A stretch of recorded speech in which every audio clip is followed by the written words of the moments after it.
Hey everyone, it's SunTypes, and the Pokemon TCG has a ton of different formats. That being said, people mostly just play one, which is standard, right? People play other formats some, but not that much. And for the most part, I make standard content, and the audience primarily, play standard, and standard's cool, right? You got some fun decks, you got diversity within the decks, you got a changing meta with rotation, coming up, so that's going to shake things up even more. And it's a pretty fun format. That being said, there are some things that people, I think, don't learn by not playing other formats that are still useful to standard or really any format. Today, I'm going to be going over 5 formats that are all actually somewhat popular. I actually talked about other formats in the past, and I've one that well, that's interesting that some of you might not consider another format that I think is pretty interesting. But ultimately, these all have different things that you can learn from playing them. And well, I wouldn't say, I mean, I guess I would recommend trying them out. I would also say that, just like kind of think about these things and then try to learn because it can be really interesting to see here. But anyways, let's just hop right in to the first format, which is GLC. GLC is somewhat popular, certainly for an alternate format. It's got, I'd say, a small but pretty dedicated community. And if you're not familiar with the format, I guess I'll introduce Standard first, and then compare it to GLC. Standard is the past handful of years where the cards are in the format, and every year there's rotation. So the oldest years worth of cards leave the format. Essentially, there's some nuance there, though actually this year there isn't actually that much nuance. And then on top of that, we are also seeing that you can have 4 copies of a card, unlike in GLC here, where as you can see, there's 1 copy of every card. By the way, GLC decks don't show up. Oh, okay, yeah, that took some time to load as well. They don't load on Limitless really here, so I figured I'd mention that on the image, so they're not it's not going to fit here. And then there's one type, as you can see as well, unlike Standard, where there aren't really any other restrictions. And then also in GLC, you cannot play rule box cards / EXs or things like that. So this changes the dynamic of games in some different ways. I'd say one that I will mention here is that you're sometimes establishing one big Pokemon. This is honestly something you could see in Standard as well. Say if you're playing Dragapult EX, you're establishing. Let me find. Presumably, we'll see Dragapult here. Yeah, with Dragapult EX, you're trying to establish, your Dragapult EX, establish a board, but then, have that big Pokemon doing a lot of damage and kind of carrying you throughout the course of the game. And that's something you can learn from GLC, but as I said, it is something you will see in Standard. In GLC, you will be relying potentially on one Pokemon more so because you only have 1 copy of it, but you can recover it as well if it's really important. And then the big thing, though, is that obviously it is a singleton format. This means that you have a lot of different cards in your deck, potentially 60 different cards, probably over 50, right?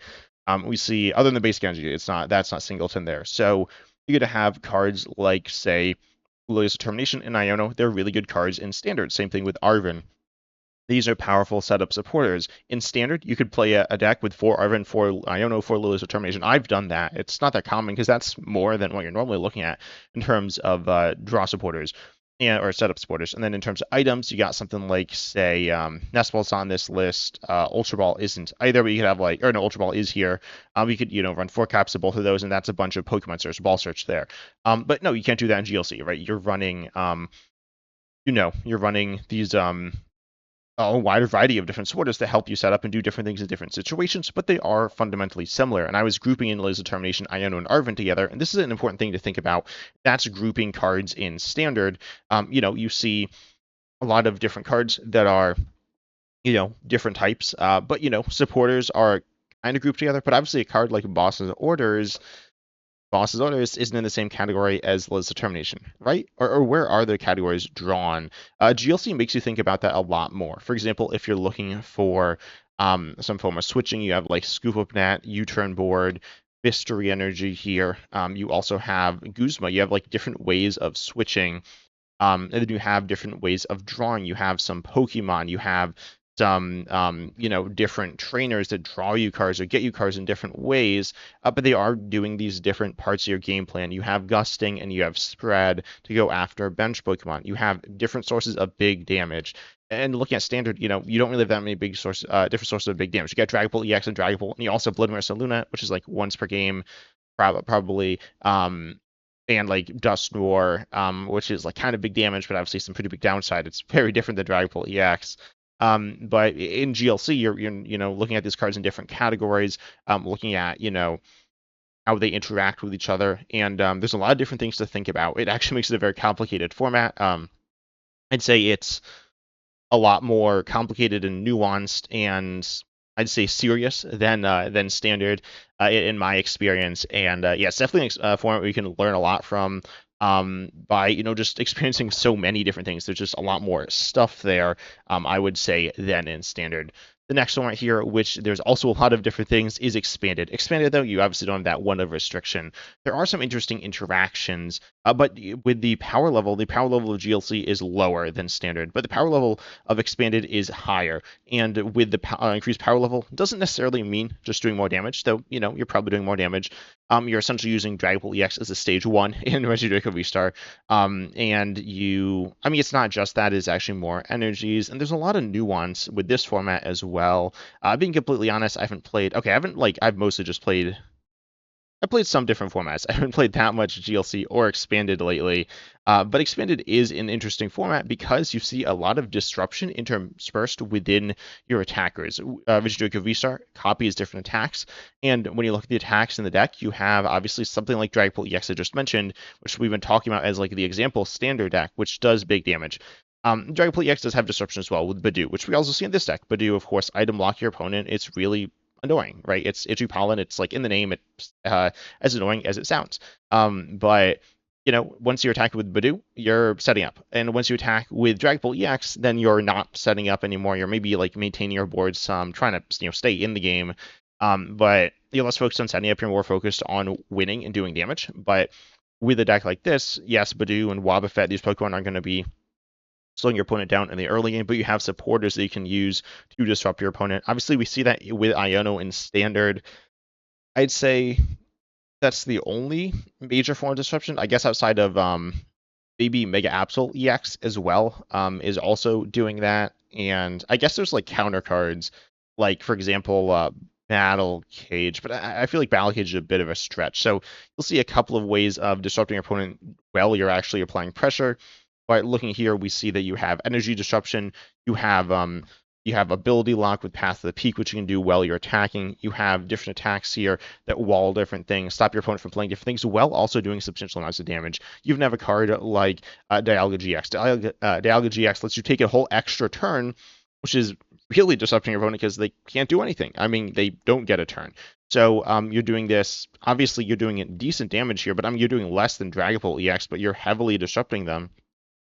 And doing disruption in all these different ways and mixing that in with your attacking is really important. And this really matters when games start to break down in the Pokemon TCG, right? Whereas the GLC thing was more for deck building and kind of thinking about cards.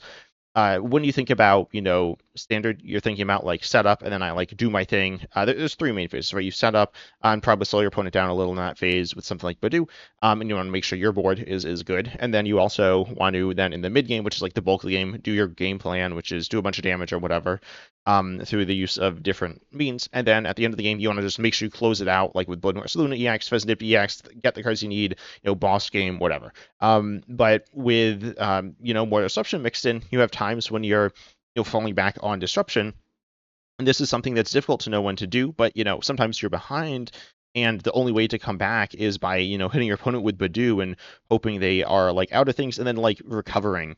And trying to like set up because you're just like, maybe you lost your only Pokemon, or there are lots of things that can go wrong, right? Ultimately, it's definitely an interesting experience. The game can be, I don't know if swingy is the right term, but you can have these your opponent can do anything on any turn, kind of, right? They can pull off some really crazy combos and things like that, but you need to be able to keep track of that and make sure you're slowing them down, and mixing in your disruption with your, actively pursuing your game plan by, doing a lot of damage there. So it's definitely really interesting to see the mixing and matching, and I think it's, it's not what everyone's into, right? But it is something that you will end up finding yourself in games, even if you're not playing a deck with certain control elements to it. Then we have the next format. This format is one that I've I mean, it's Pocket, right? Pocket, is this really a different format? I mean, it's like a different game, but honestly, I feel like it plays a lot like a different format of the Pokemon TCG. Pocket, you have different deck building rules here, like GLC. You have only 2 copies of a card, so less than standard, obviously more than GLC, and you only have a 20 card deck. So you're gonna have at like you could have between 10 and 20 different cards in a deck. Unlike GLC, we're gonna have a lot more different cards, and standard you're gonna have a somewhat similar amount of different cards than I don't know. You're gonna have more different cards in standard than in Pocket.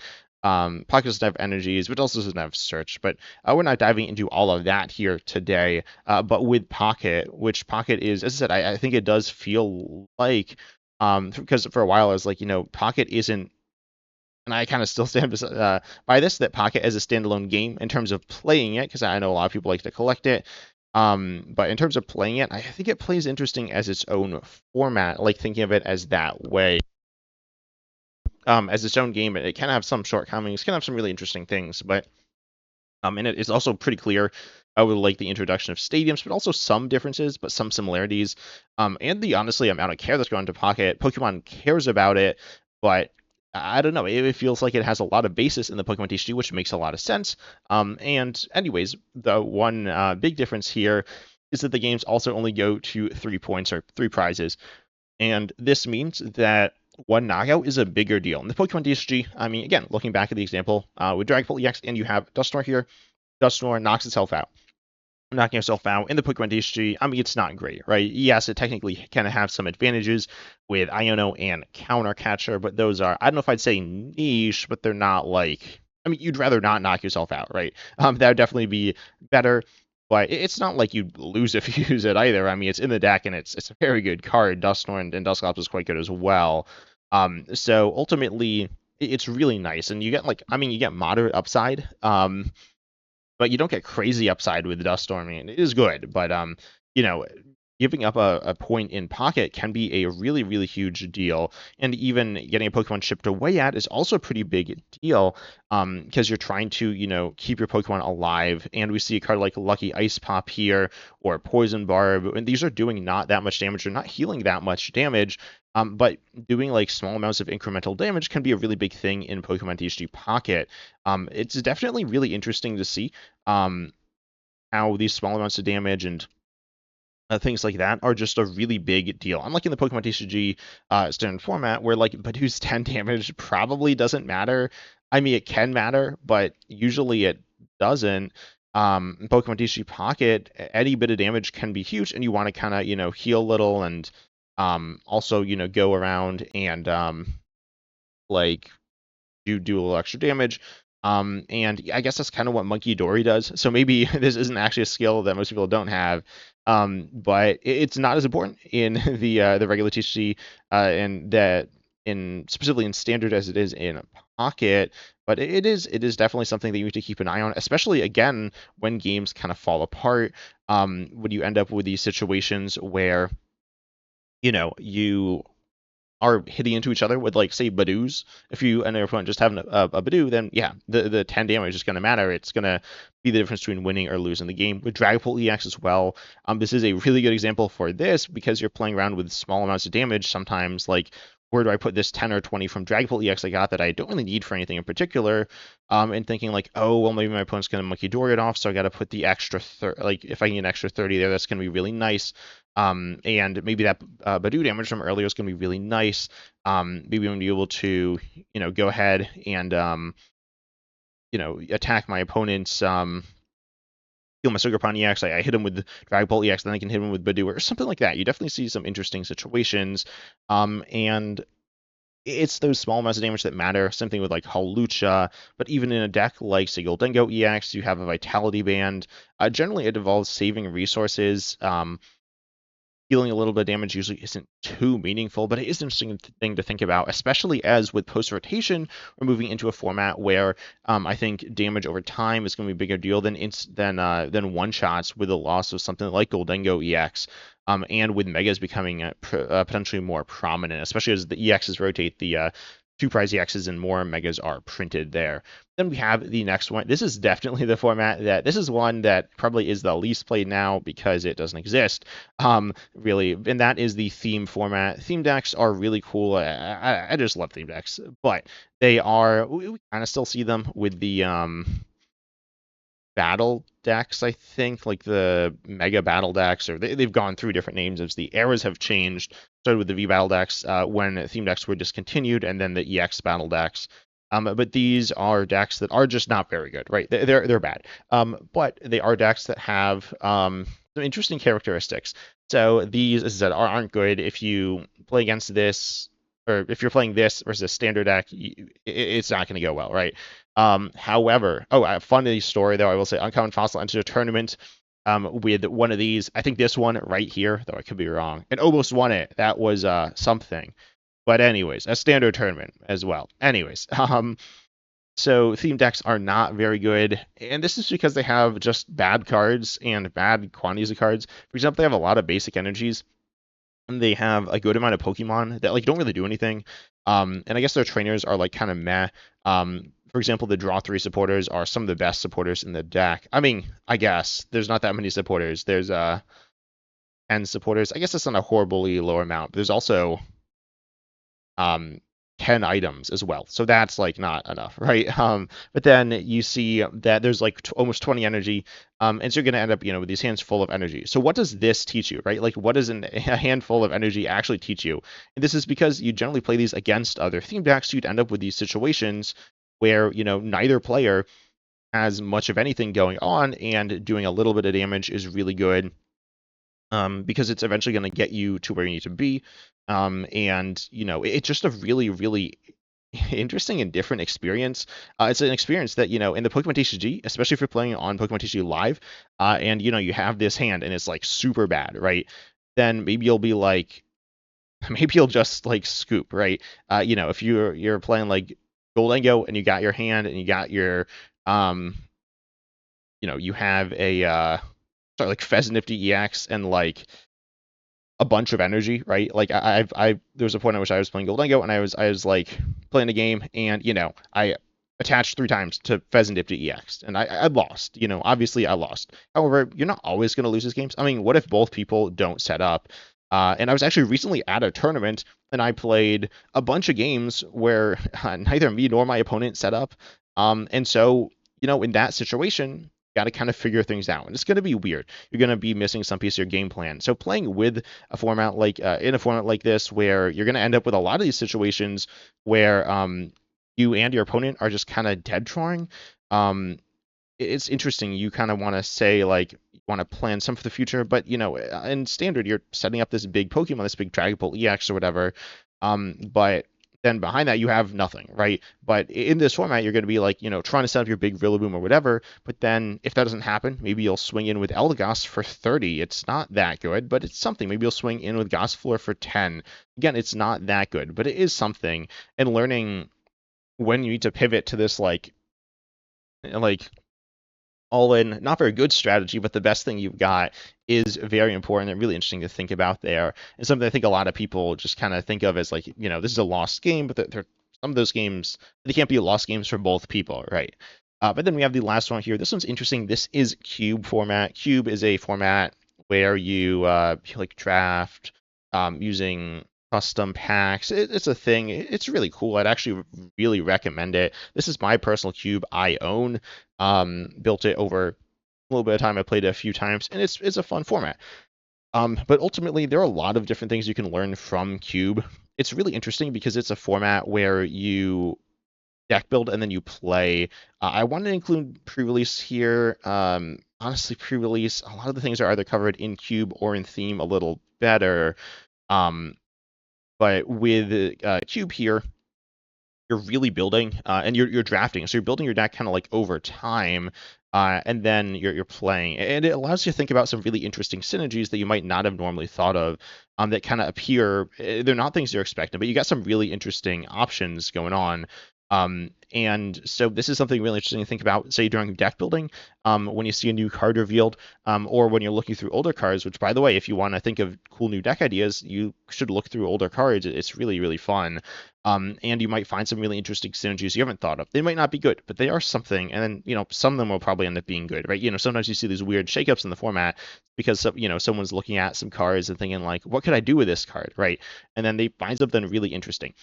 But then the other thing is that you're building your deck kind of as time goes on. You're getting your cards that are going to become part of your deck, and trying to think of a deck and make it come together. Sometimes you have to pivot, and this is kind of going back to the when things don't go quite your way in the game, you need to pivot, and you need to kind of look at what you have going on. For example, you could go more aggressive, you could go more passive.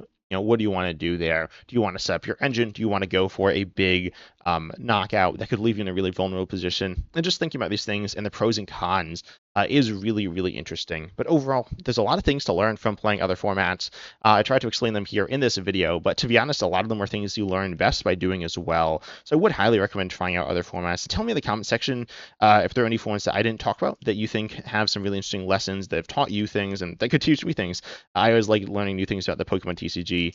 And then if you enjoyed, I'd really appreciate if you liked the video and subscribed. It really helps support me and the channel. But I hope you enjoyed, and as always, I'm excited to see you in the next video.